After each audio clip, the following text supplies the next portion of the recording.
સવાલ એ છે કે લગ્ન કેમ કરવા જોઈએ એ મારે તમારી સાથે પહેલા તો શેર કરવું છે. કેમ પરણવું જોઈએ? તમારી આખી જનરેશનની સામે બહુ અનફોર્ચ્યુનેટલી અમે લોકો એવા કોઈ પ્રસન્ન દાંપત્યનો દાખલો મૂકી શક્યા નથી. અમારા મા બાપ પરણ્યા અને બહુ ખુશ હતા કારણ કે એમની સામે એક બહુ જ હેપી મેરેજનો દાખલો હતો એમના પેરેન્ટ્સનો.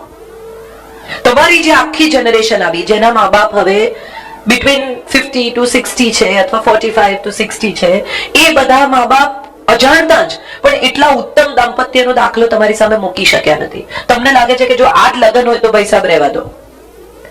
બીજું એવું થયું સેકન્ડલી કે તમારી આસપાસના લોકો જે લોકો પરણ્યા, તમારા મિત્રો, તમારા કઝિન્સ, તમારી આસપાસના લોકો, એમના લગ્નો એવા બહુ અદદ થઈ જવાય એવા સુખી ન નીવડ્યા unfortunately once again. So those things have worked on your mind કે લગ્ન બહુ સફળ થતા નથી. આવું ધીરે ધીરે ધીરે ધીરે QED થઈ ગયું. પણ સવાલ એ છે કે લગ્નો કેમ સફળ થતા નથી? કેમ તમને થોડા સમયથી એવું વધારે જોવા મળે છે કે લોકો છૂટા પડી જાય છે, લોકો સાથે નથી રહેતા, બહુ જ ક્વેશ્ચન માર્ક્સ છે, બહુ ઝઘડા છે, બહુ ઇમોશનલ સ્ટ્રેસ છે, બહુ ટ્રેપ્સ છે? આવું કેમ થાય છે? એનો કોઈની પાસે જવાબ છે? કોઈ can somebody say what is the reason why marriages are not working out today?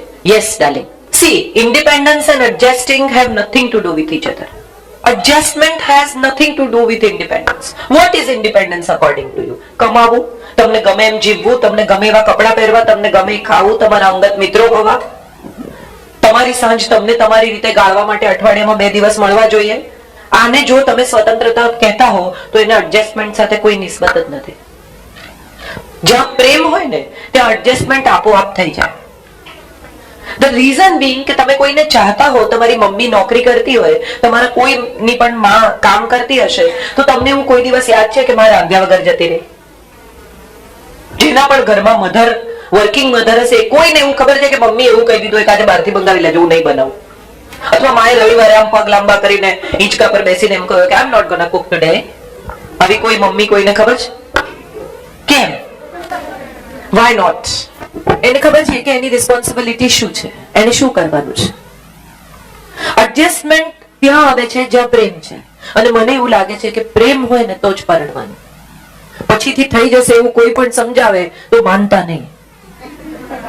થવાનું હશે તો હમણાં થશે, નહીં તો કોઈ દિવસ નહીં થાય. એની વચ્ચે કઈ નથી. એક માણસ સાથે આખી જિંદગી જીવવાની તૈયારી છે ને, એ સૌથી પહેલા તો ઓનેસ્ટીના પાયા પર કરજો. Be very honest, be what you are. આપણે બધા જે કાજોલને જોઈએ છે, જે ઐશ્વર્યા રાયને જોઈએ છે, આપણને બધાને બહુ ગમે.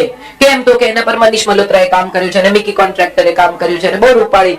If she is standing there you find her so beautiful and the best in the world. પણ અજય દેવગને કે અભિષેકે તો એને સવારે ઉલ્લી ઉતારતી જોવાની છે. કરીને ઉલ્લી ઉતારતી હોય ત્યારે જોવાની છે. આમ વાળ ઉભા થઈ ગયા એના મૂંગમાંથી ઉઠીને આવે ત્યારે જોવાની છે.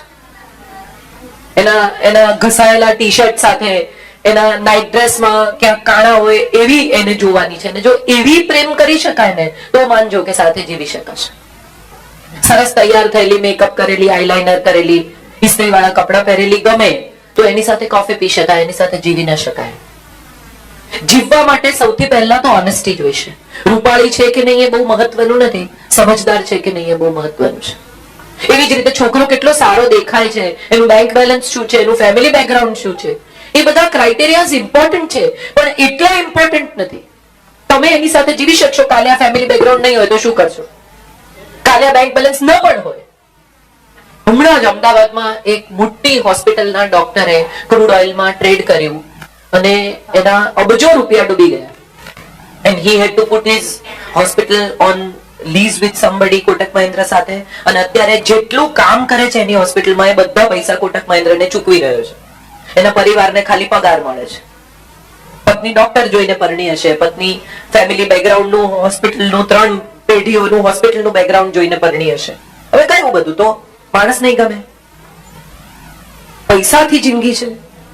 તો મારે એક સાદો સવાલ પૂછવો છે કે તમારી પાસે બહુ પૈસા છે, તમે એવા છોકરાને કદાચ આકાશ શ્લોકા સાથે એન્ગેજમેન્ટ તોડી નાખે અને તમારી સાથે કરે, પછી પહેલો સવાલ કે તમારી તિજોરીમાં કેટલા કેશ, કેટલા ડાયમંડ્સ, કેટલા પૈસા છે, તમારો બેડરૂમ અદભુત છે, આખો બંગલો હમણાં તો આપ્યો પેલી ઈશાને, તિરામલે, એ બધાની સાથે તમારા બેડરૂમમાં તમે જે મિનિટે પ્રવેશો છો એ મિનિટે તમારી પાસે જેટલા પૈસા છે બધા ખર્ચીને ઊંઘ ખરીદી શકશો?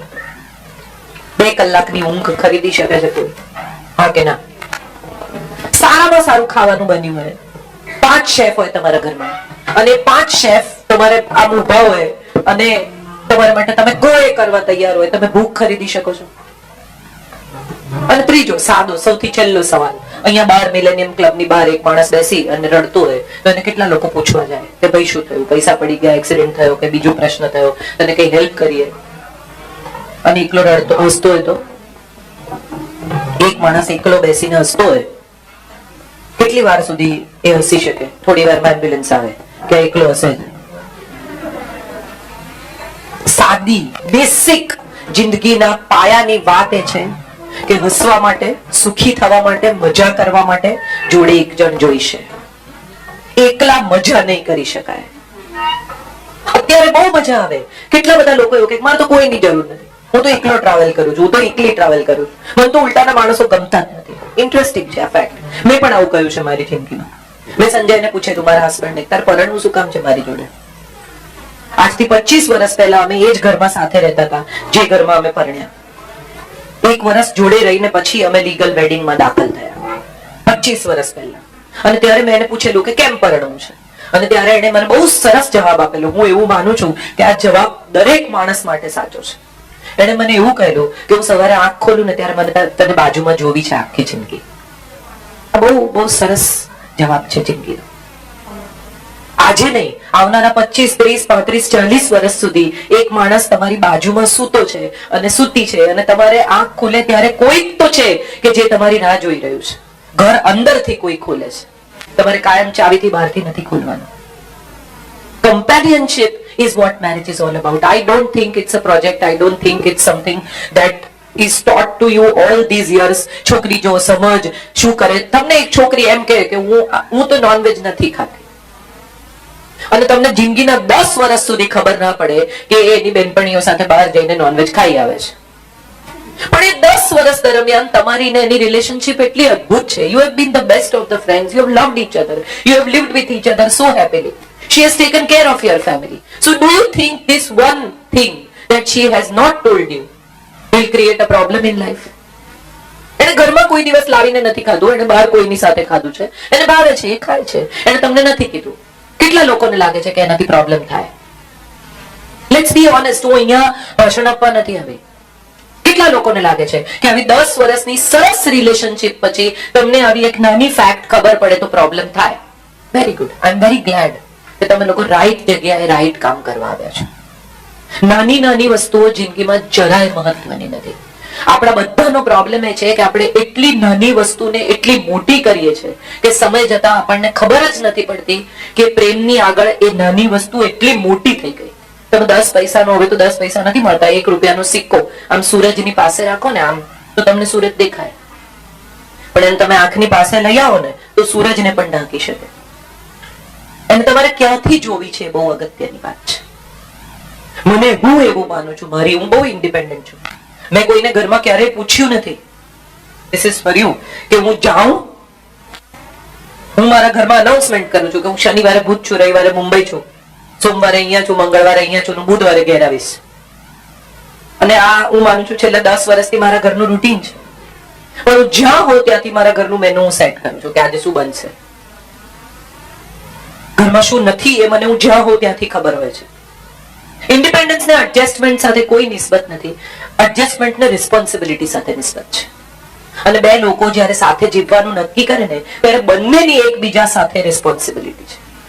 હમણાં થોડા દિવસ પહેલા હું હૈદરાબાદથી આવતી હતી અને એક couple, young couple with a little child and a very little child, એવા 2 જણા, એક ટોડલર ને એક એકદમ ટાઇની બેબી, એ લોકો ચડ્યા અને પતિ પત્ની એરપોર્ટ પર સાથે હતા. અને પછી પત્ની પાછળ જઈને નાનું બેબી લઈને સુઈ ગઈ અને પતિ અહીંયા આગળ ફર્સ્ટ રોમાં, સેકન્ડ રોમાં 2.5 કલાક સુધી બચ્ચાને એન્ટરટેન કર્યું.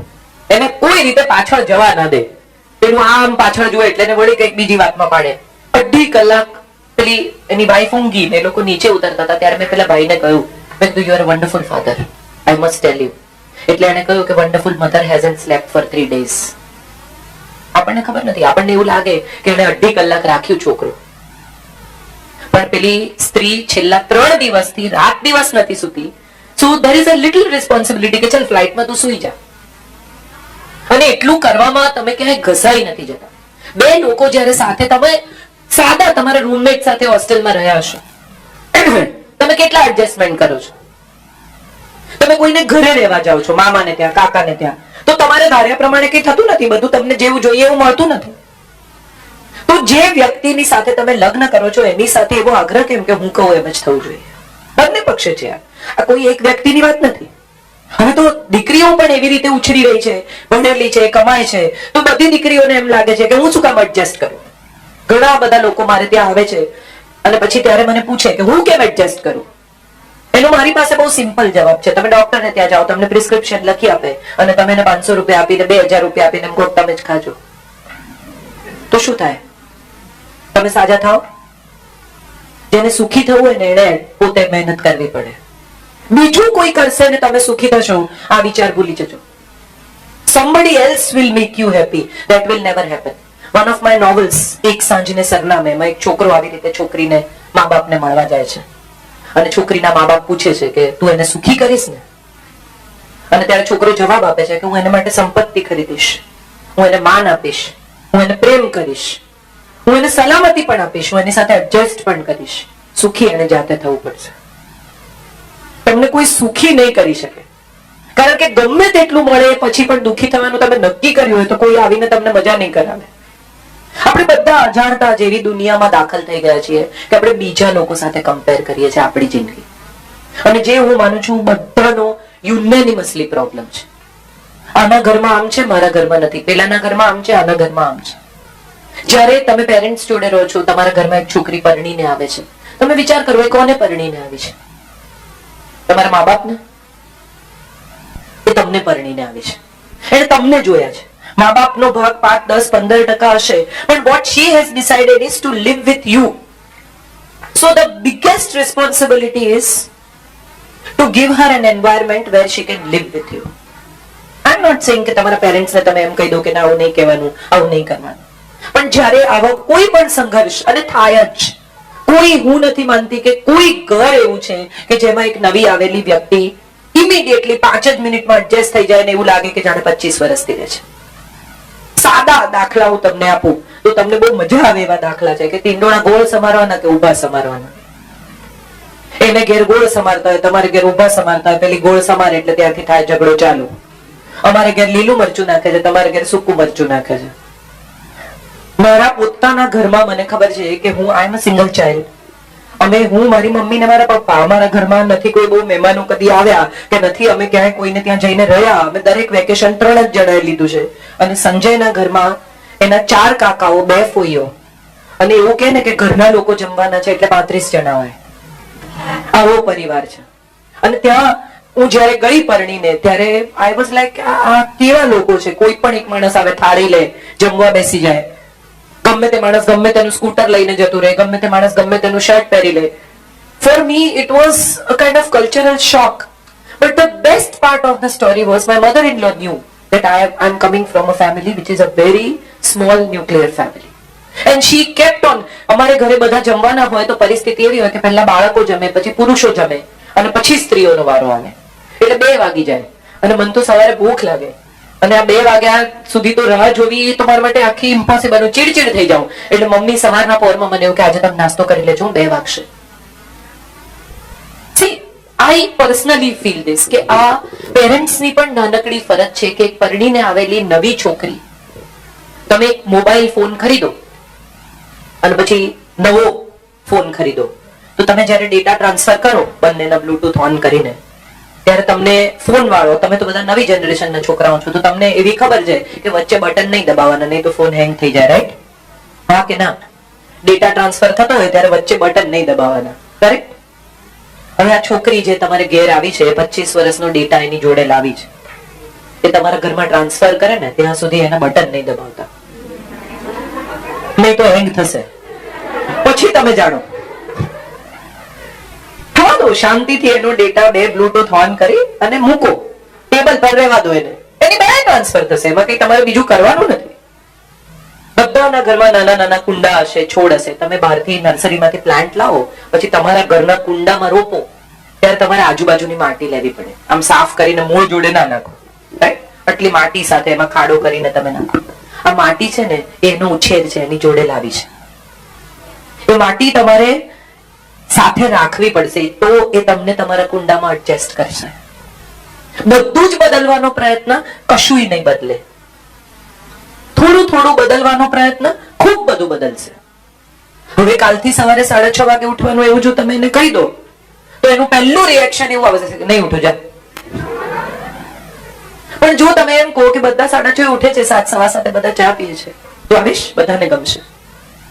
દુનિયાનો કયો માણસ, તમે ઘરમાં એક નાનું પેટ પણ લાવો ને, તો એ પણ એની આદતો લઈને, એનો ઉછેર લઈને આવે છે.